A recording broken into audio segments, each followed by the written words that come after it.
লক্ষ্মীপুর। এই লক্ষ্মীপুর আমার জন্মভূমি, এই লক্ষ্মীপুরের মাটি সবকিছু আমার ভালোবাসার জায়গা। এই লক্ষ্মীপুরের মানুষ আমার আত্মার আত্মীয়।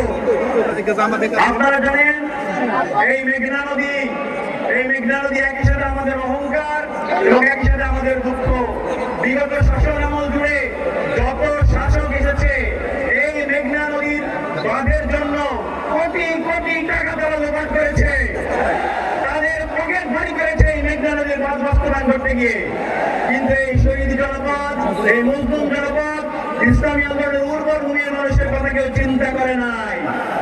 আমরা আশা রাখছি আগামী জাতীয় সংসদ নির্বাচনে এই আলেম ওলামার পুণ্যভূমি, ইসলাম প্রেমী মানুষ, সাম্প্রদায়িক সম্প্রীতির জেলা লক্ষ্মীপুরে